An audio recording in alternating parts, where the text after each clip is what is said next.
We are going to begin with an acknowledgement of country. We would like to take this opportunity to acknowledge the traditional owners of country throughout Australia and recognise their continuing connection to land, waters and culture. We pay our respects to their elders past, present and emerging.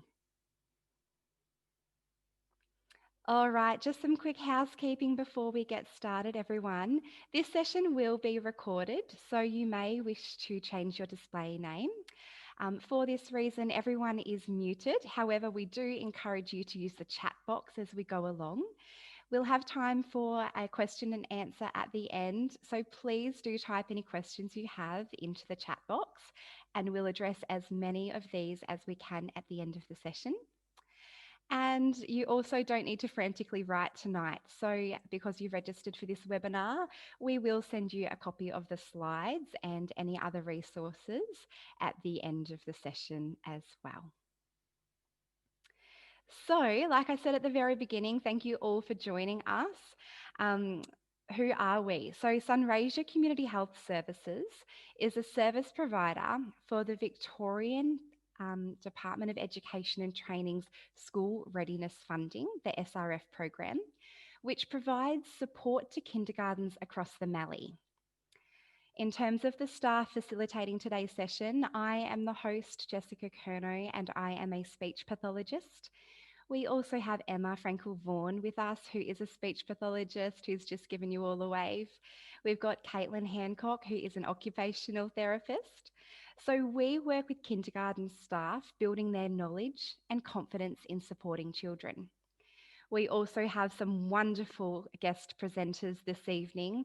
We've got Shelley Bant, who is a kindergarten teacher from St Margaret's Preschool in Mildura. We also have Ali Williams, who is a preschool field officer.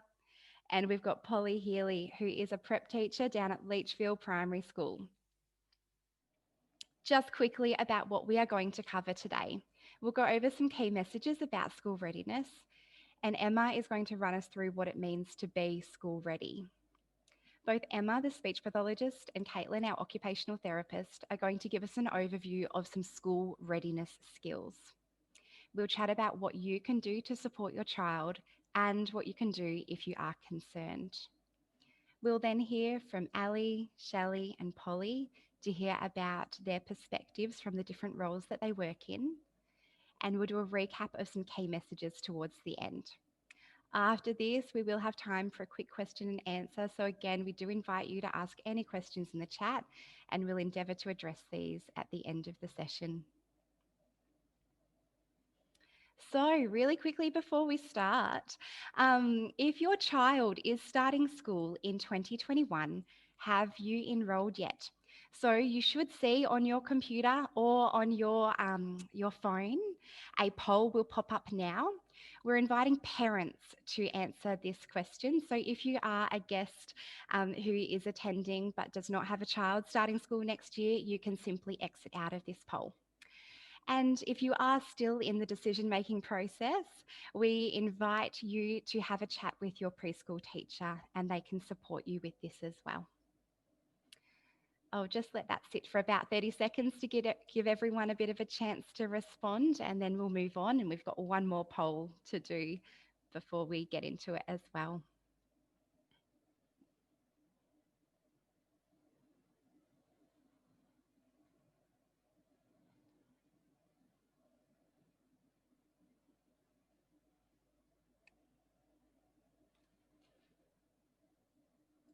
All right, I am going to close that poll down now. So if you haven't responded, please pop your answer in.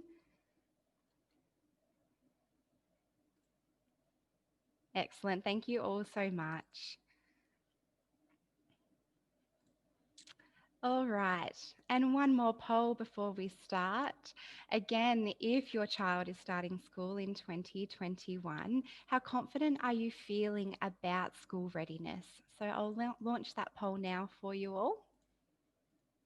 And again, this one is just for the parents of children who are starting school in 2021.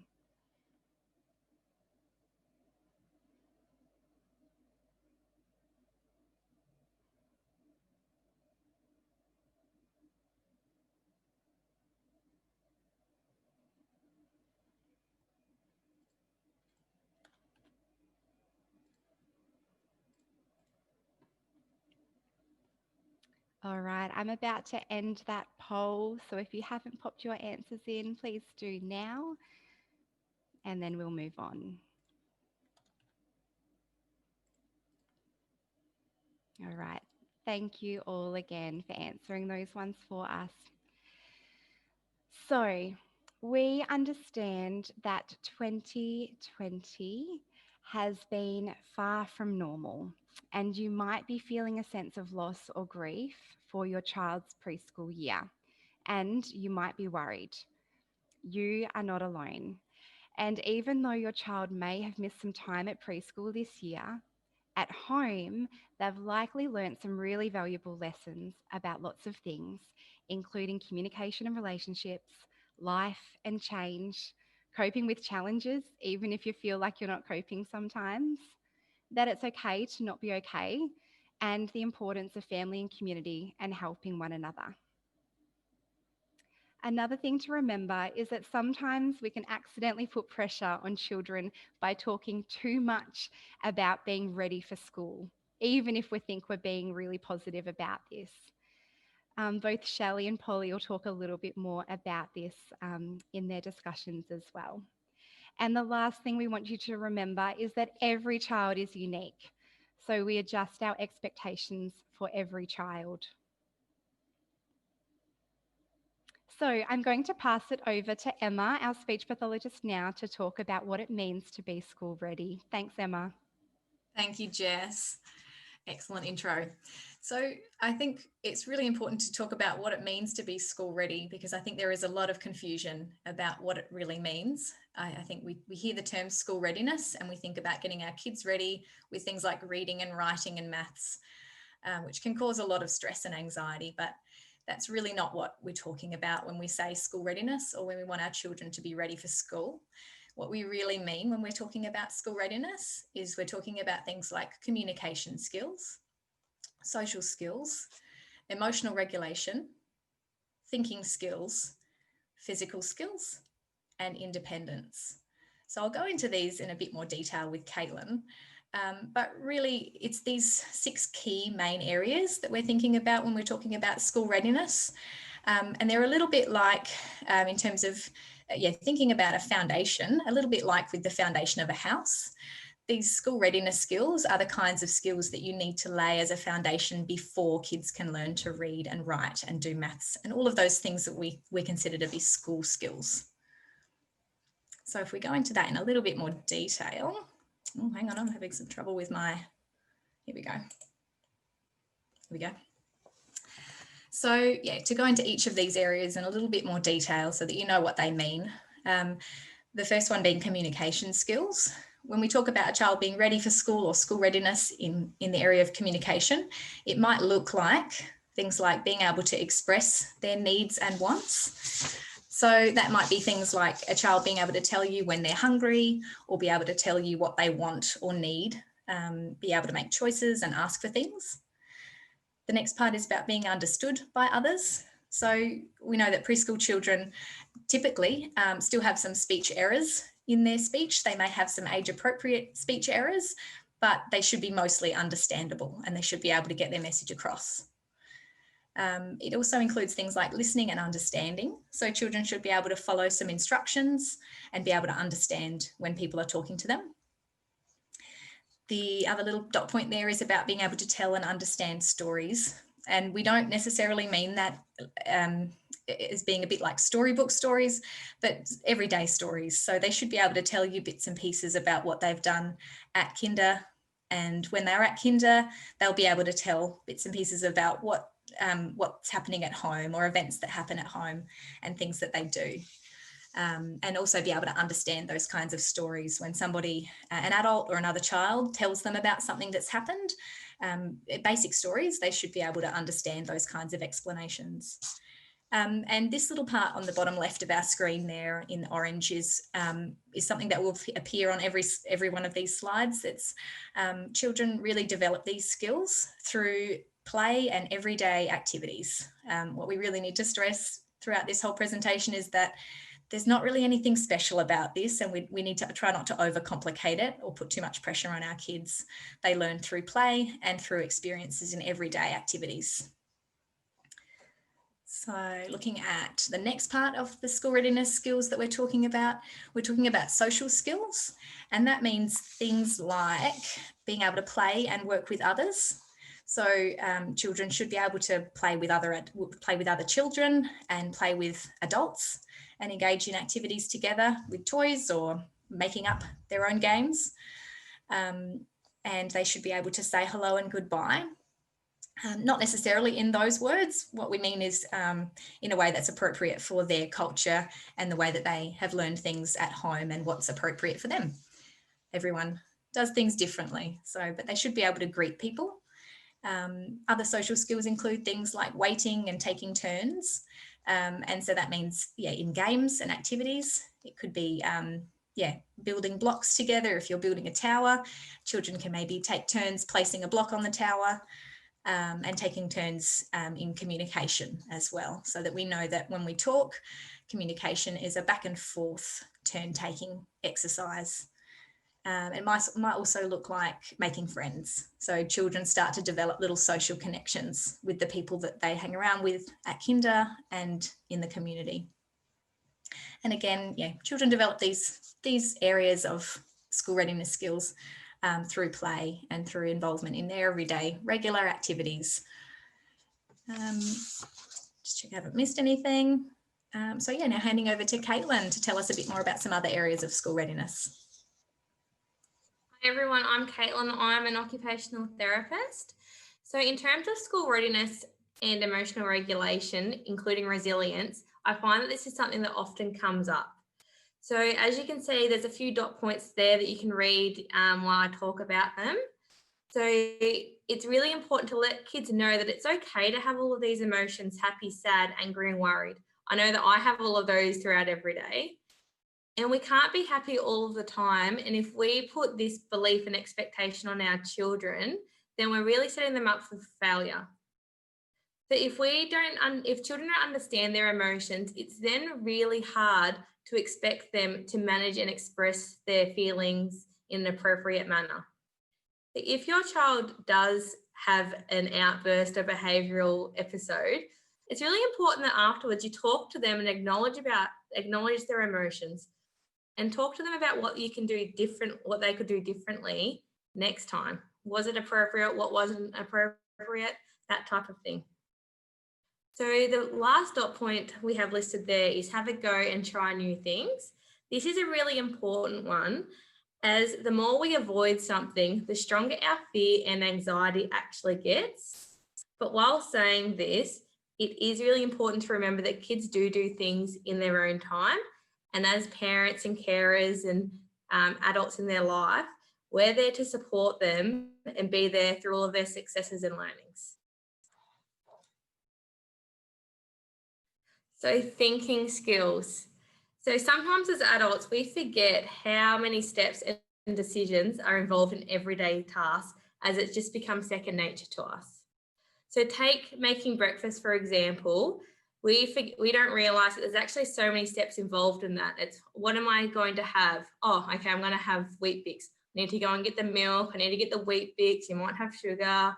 You might have banana. That's so many different decisions and thinking and problem solving skills. Oh, I don't have white sugar. Maybe I'll have some brown sugar instead. So don't have too high expectations of your children sometimes, because we do forget how many steps and things we're expecting kids to remember in certain activities. So making decisions, I'll just flip back to that. So making decisions, give your child responsibilities and opportunities in everyday lives where possible. So going to the grocery store, for example, ask your child to go to the fruit section and decide what fruit they would like for the rest of the week at kinder. That's both remembering that they need to get the fruit and a decision they have to make. So moving on to physical skills. This area is a really big passion of mine as an OT. So gross and fine motor skills, I believe, are fundamental building blocks for children's development.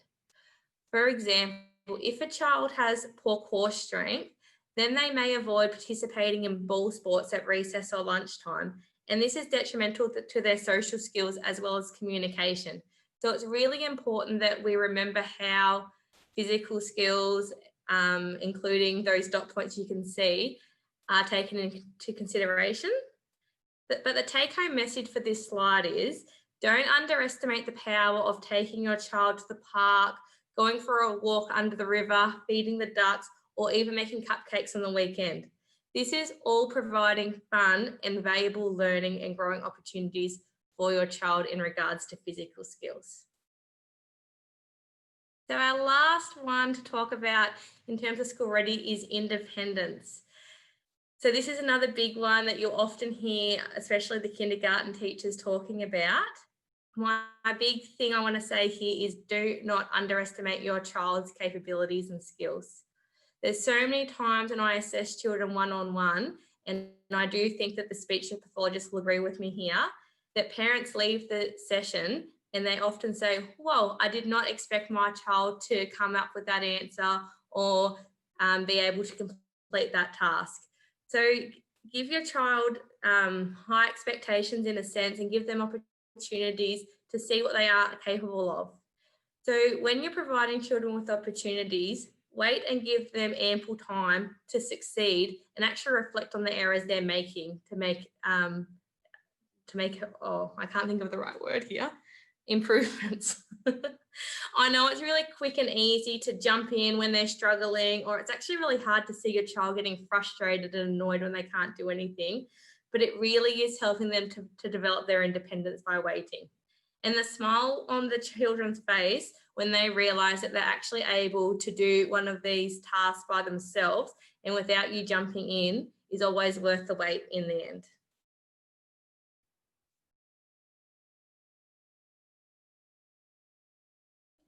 All right, I'm just going to pass it back over to Emma now to talk about what you can do to support your child. Thank you, Jess.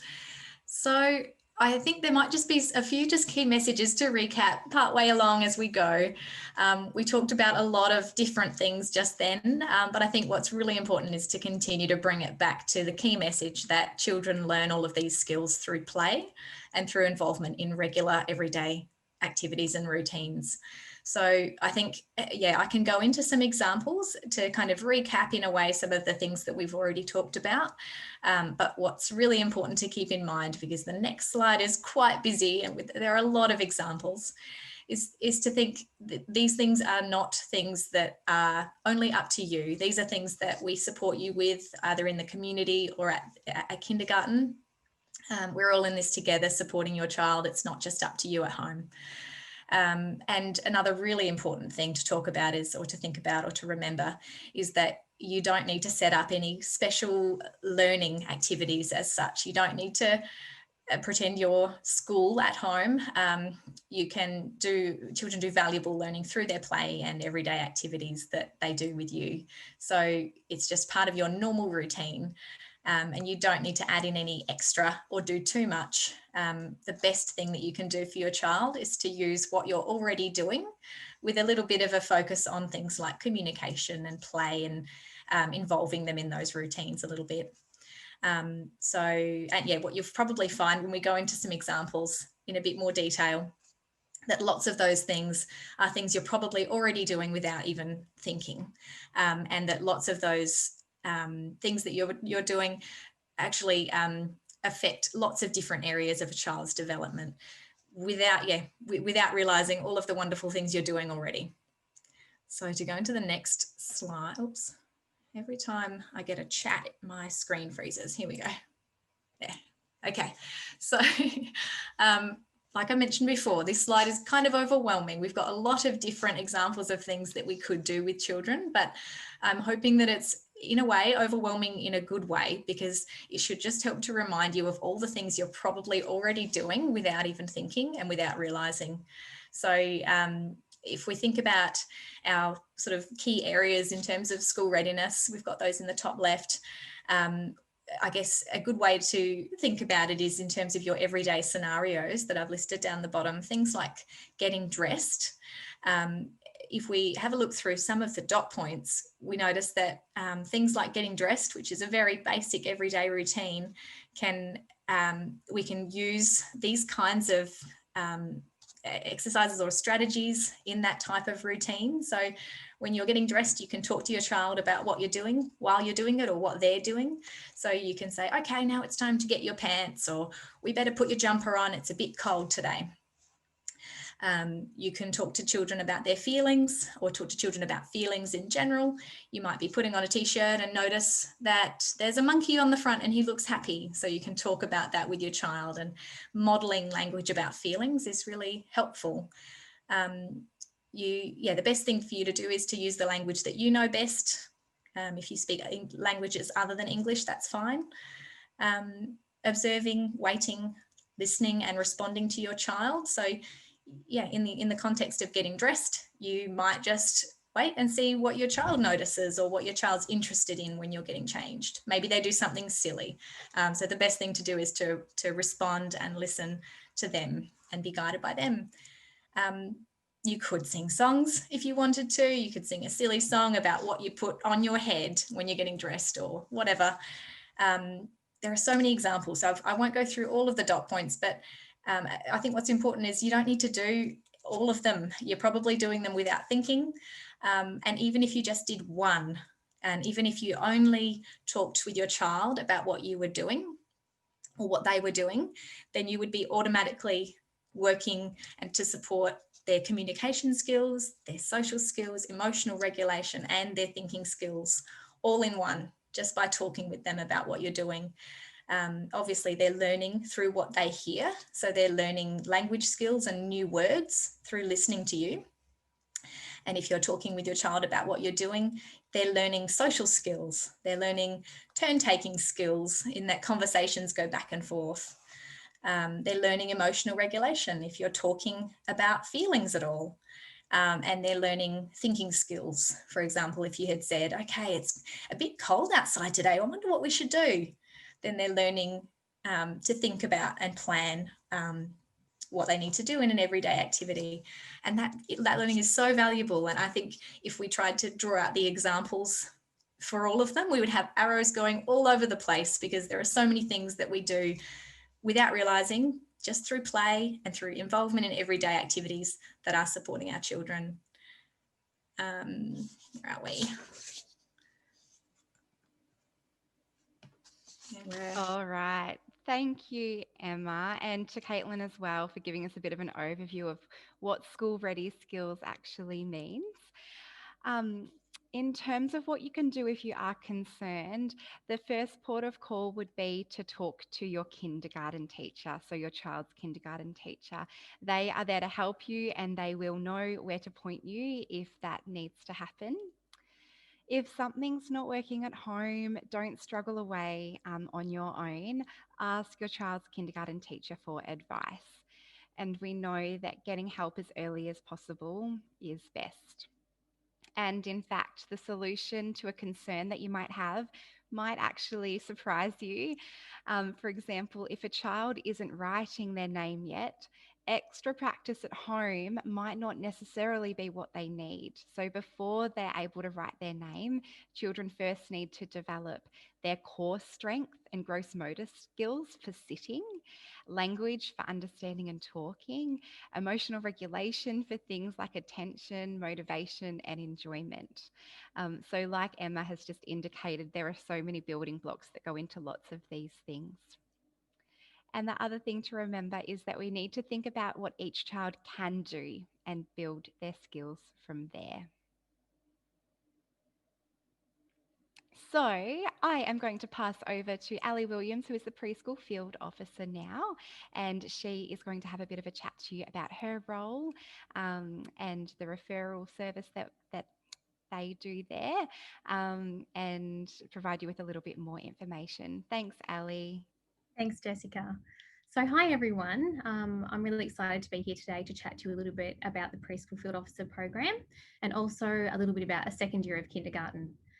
So the Preschool Field Officer program is funded by the Department of Education and Training, and I'm employed by Mallee Family Care locally to deliver the program. So in Mildura, we actually service Orion, Robinvale, Redcliffs, Merbein, and anywhere in between. However, Preschool Field Officer program is actually available throughout the Mallee. So you might have a different preschool field officer where you are. It's also important to note that our program is absolutely free. So there is no cost to the kindergarten service or to any families who may be utilising the service. So what is it that we do? So we provide practical advice and support to kindergarten teachers to enhance a kindergarten's capacity to the access and participation of children with additional needs. So in other words, we support inclusion for children with additional needs at kindergarten. When I talk about additional needs, I'd like to clarify what that means for the purpose of the Preschool Field Officer program.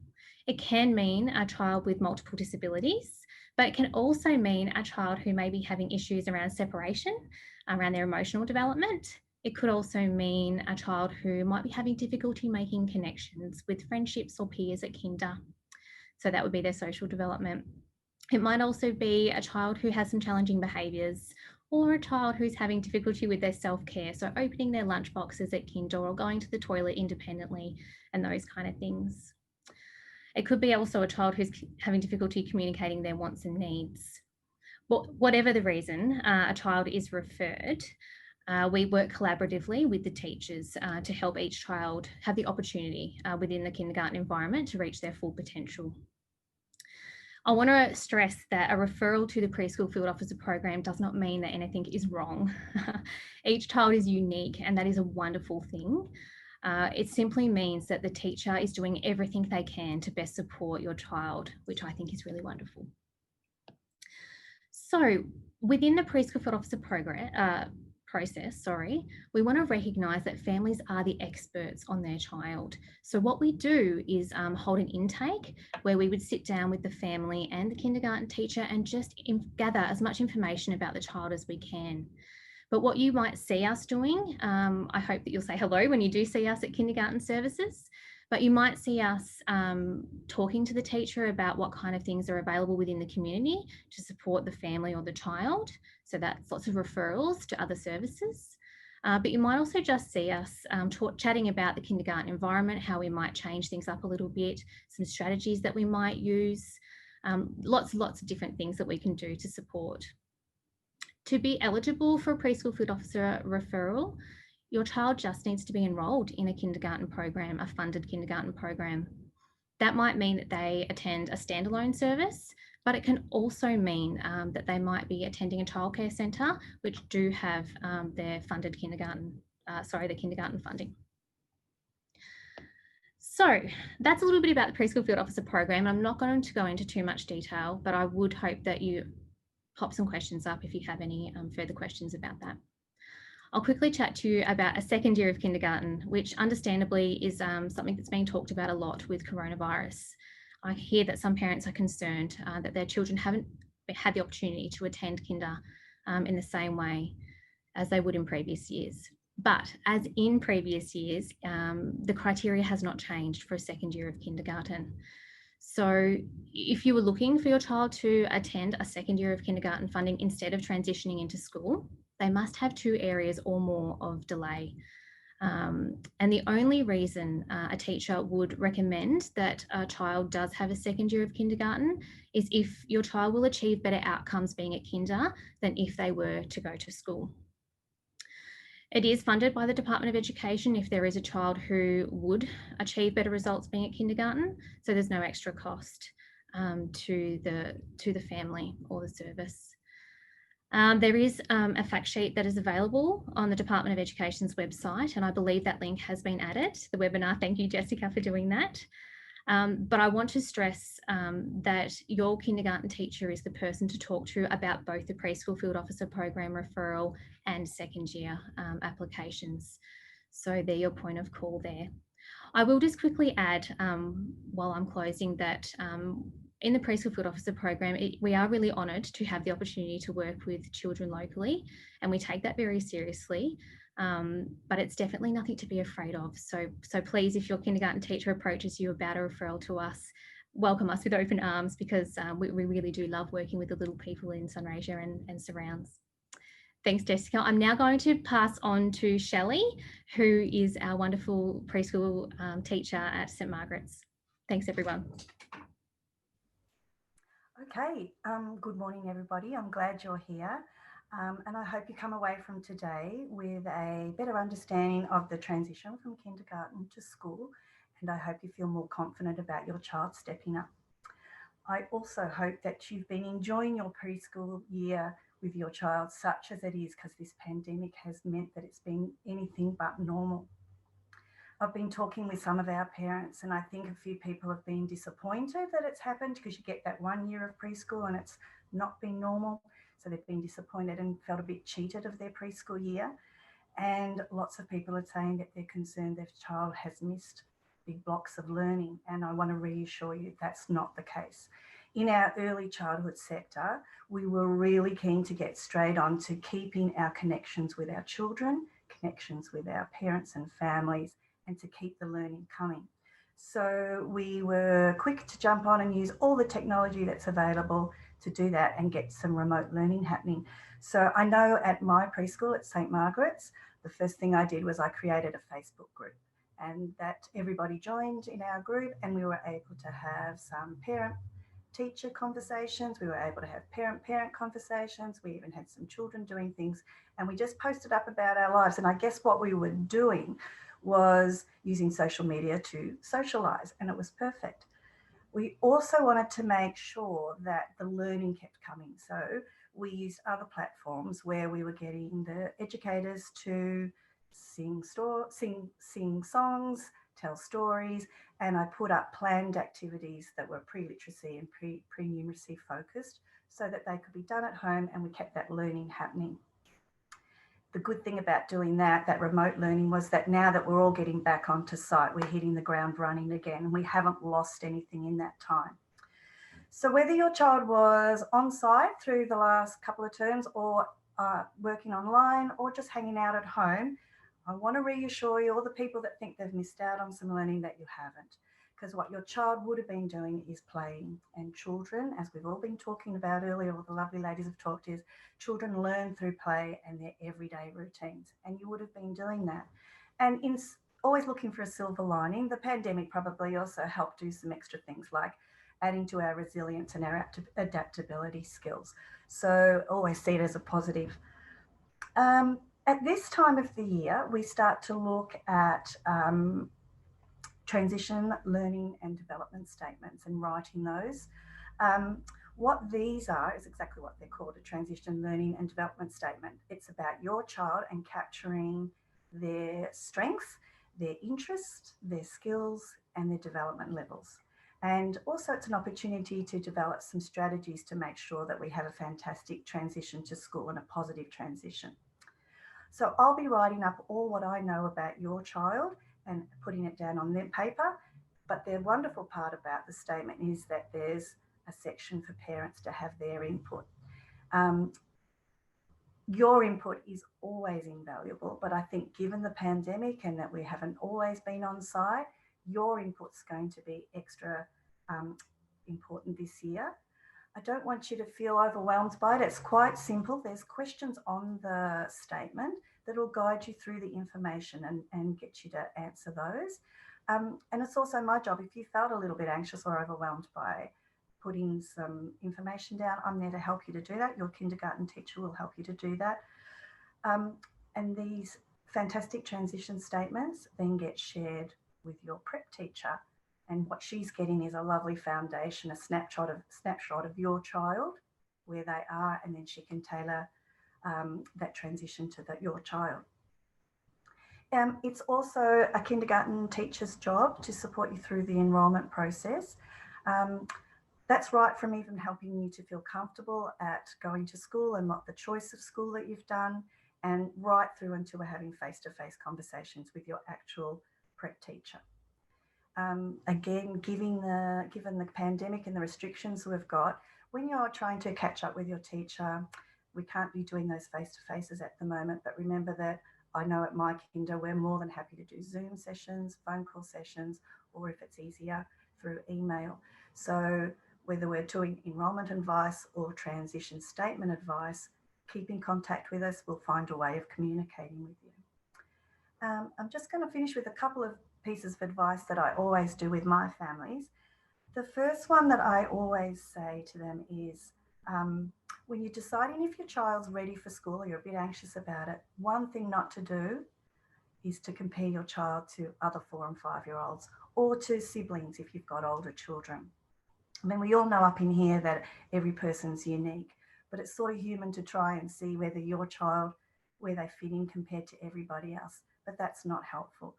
We do know, and we're reminding you that every child is unique, everybody learns at a different rate, in a different way, and the education system is designed to tailor things to your child.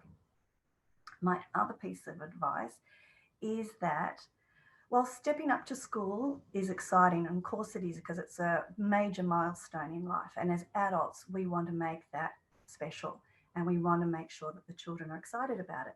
So I find what we tend to do in our good intent is we oversell school, making it out to be something amazing, but it's so far away. It's only October now and they won't be going to school until February, and that's a long time in a 4 and 5-year-old's world to be constantly hearing about something that's going to happen, so this big thing that's going to happen.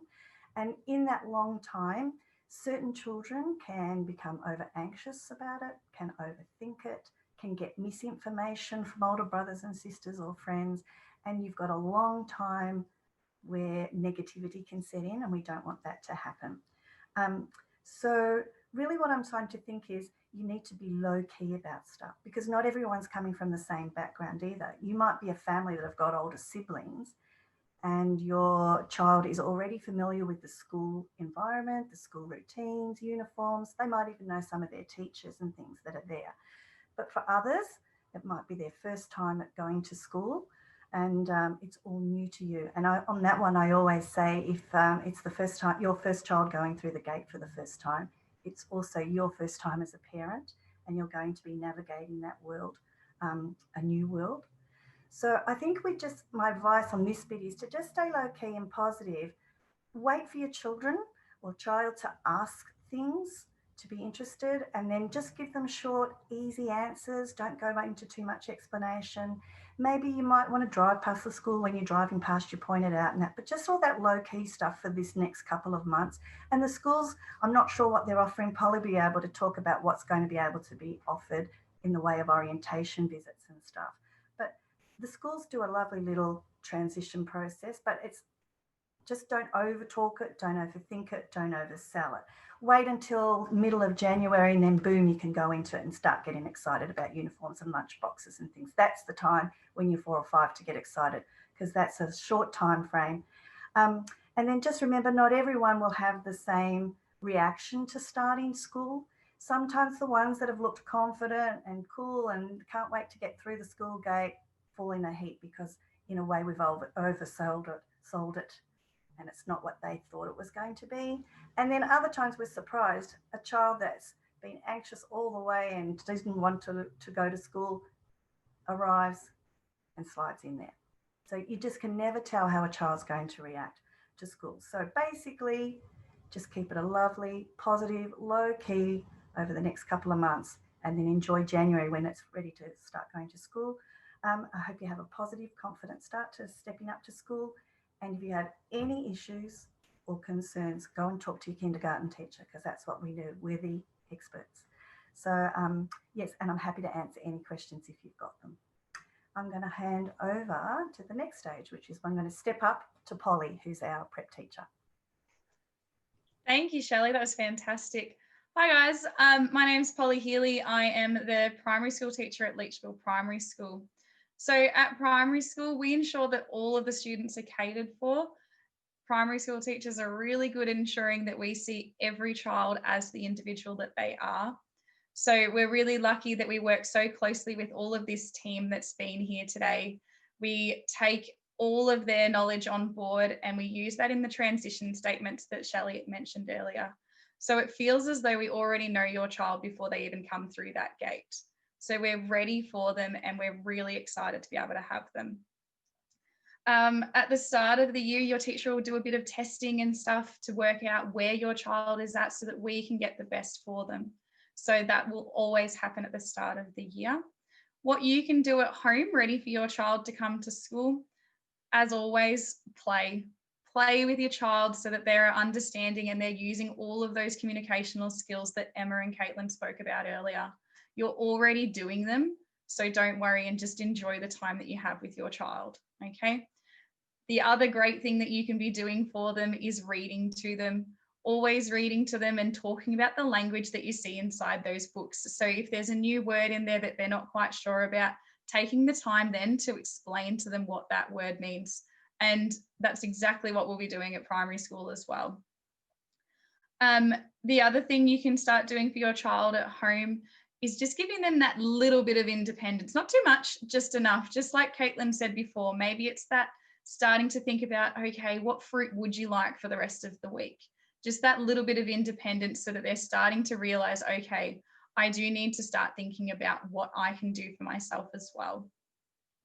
What your child's first term of school will look like, it's going to be so much fun. They're going to be looking forward to a lot of play. Always play at primary school. And then a lot of routine. So they'll be establishing the routines of, okay, it's 9 o'clock now. It's drop off time. I'll say goodbye to mum and dad, and then I'll come inside to my classroom for reading.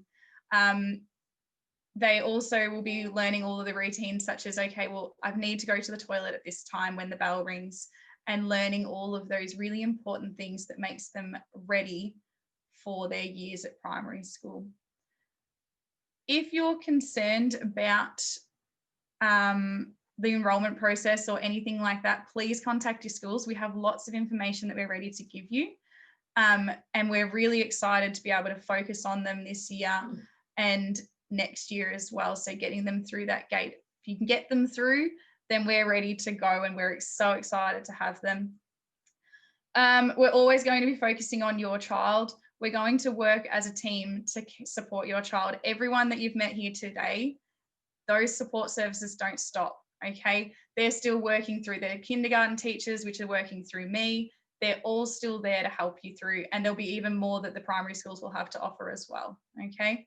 So I think someone said this to me the other day, which I thought was fantastic. It's not really about the child being school ready. It's about the schools being ready for your child, and we are ready and we're ready to go for them. So thank you. Back to you, Jess. Thank you so much, Polly, and to Ali and to Shelley as well. Some really important messages there. So now we're just going to recap some of the key messages. So I guess it's really important to remember that all children learn and develop at their own pace. And like Polly just mentioned, school readiness isn't about making children ready for school, but it's more around supporting their communication and well-being, providing support for access and inclusion, and it's about meeting their needs for success. And like we said at the very beginning, if you're worried, you are not alone. And if you do have concerns, have a chat to your kindergarten teacher and they can point you in the right direction. Now that we have finished the bulk of the school readiness information, I have got one final poll for you all. So we will launch that one now. This one is again about your confidence. There was a really good question, I think it was from Samantha, around whether it's the readiness for the child or the parent. So it's more around how you're feeling about understanding what school readiness is. So if you're happy to pop your votes in, that would be wonderful.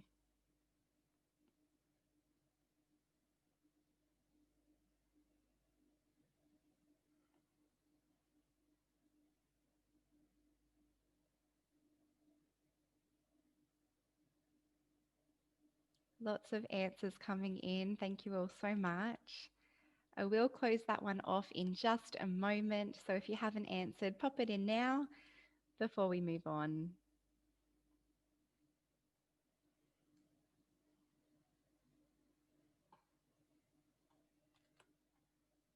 All right, I'll end that polling. Thank you all for your responses. So now is your last chance to pop any questions or comments into the chat. We have had a couple of questions come through, so I might start with the one directed to you, Ali, if that's okay. I will unmute you. You may have seen it, but it was a question around whether there was still capacity to take on new referrals since we're quite far into the year. Are you happy to chat us through that? Absolutely. Thank you so much for your question. I'm really glad you asked that. We are absolutely accepting referrals. And I just want to clarify that if you are feeling as though your child could benefit from a preschool field officer being involved, please chat to your kindergarten teacher, because that is who we receive the referrals from. And I have no doubt that they'll be more than happy to link in. Something else I did forget to mention that I will quickly touch on is that 3-year-old children who are engaged in a 3-year-old kindergarten program are also able to access preschool field officer support in the 3rd and 4th term as they're getting ready to transition into their 4-year-old kindergarten year. So if there are any parents who are concerned about their child transitioning from 3-year-old to 4-year-old kindergarten, we're here to support that as well. That's it for me. Thank you so much, Ali. That certainly clarified that one. I have had another question come in, and I might direct this one to Polly initially, and then if any of the other presenters want to jump in and offer advice, that would be great as well. So, Polly, the question was around the tips for drop-off. So it says, I'm wondering if there are any tips for drop-off for a child who might get upset when they're first saying goodbye to mum and dad.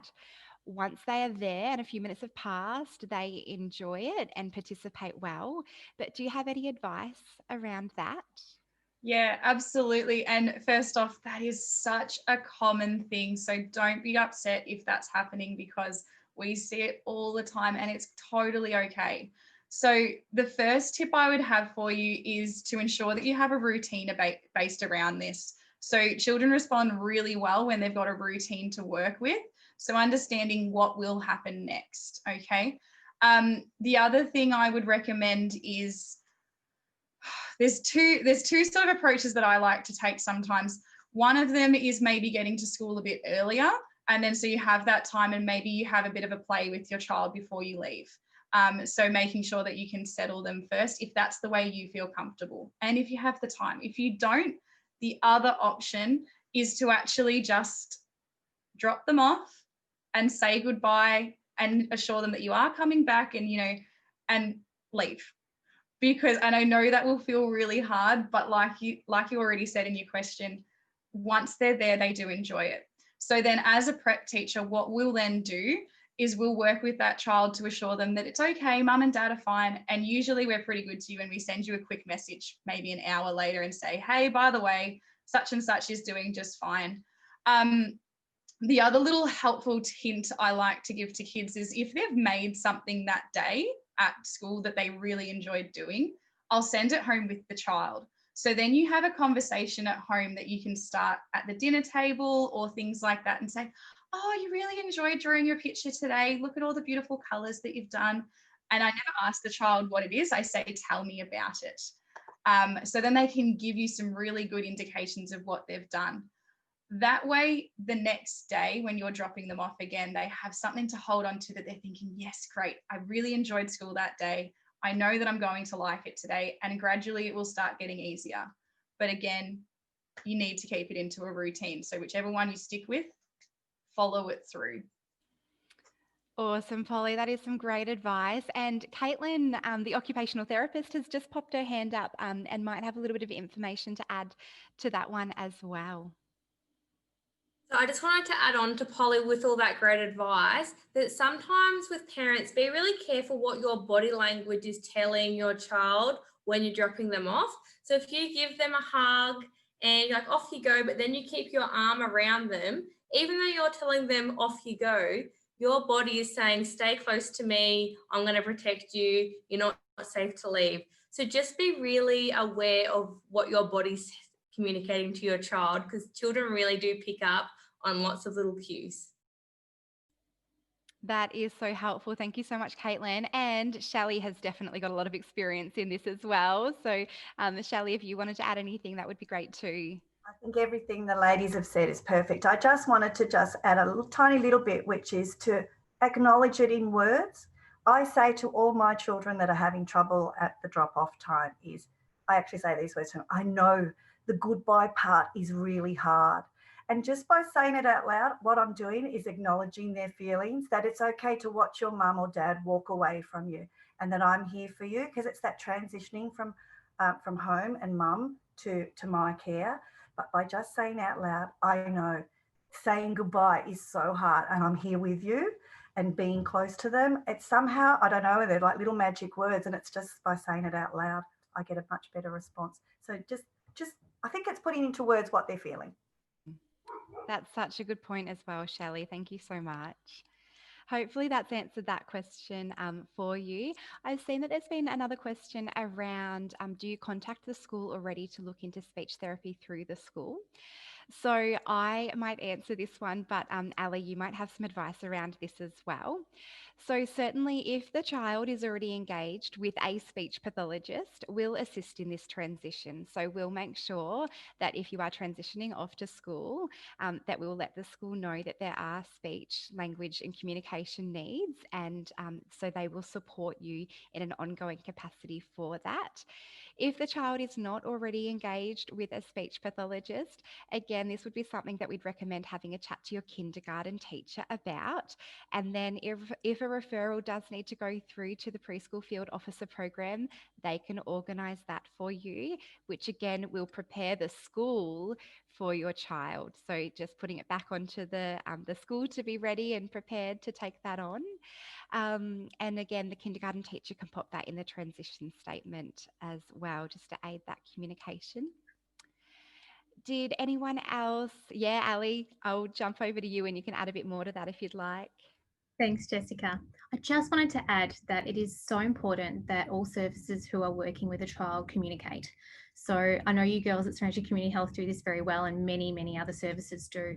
But if your child is engaged with a specialist service, please encourage the service to chat to the kindergarten teacher and the school and share that information, because the more that everybody is aware of, the more they can put in place to support your little one and yourself with that transition. That's it.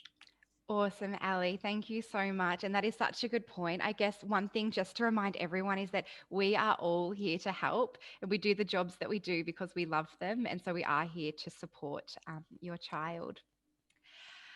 I'll just have a look through the chat and see if there have been any other questions. If you've got any other burning questions, feel free to pop them in now. Otherwise, we will begin to wrap up. And if you do, of course, have any other questions, back to your kindergarten teacher. They're there to help you and they'll put you in contact with whoever you need to be in contact with.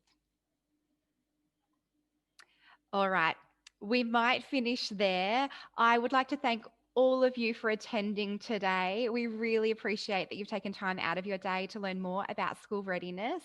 I would like to particularly thank our guest speakers. So Ali, Shelley and Polly, thank you all so much for your really helpful input. You are experts in your field and we really value your time as well. I would like to thank Emma Frankel-Vaughan, who did organise this. She's put the slides together and she has done an incredible job, so we are very thankful. And Caitlin, our occupational therapist, again, you are a superstar and we value your amazing advice and input and expertise as well. So thank you all for attending. We will finish now, so feel free to leave the webinar. And of course, we will send these slides out to you as well. Thank you all so much.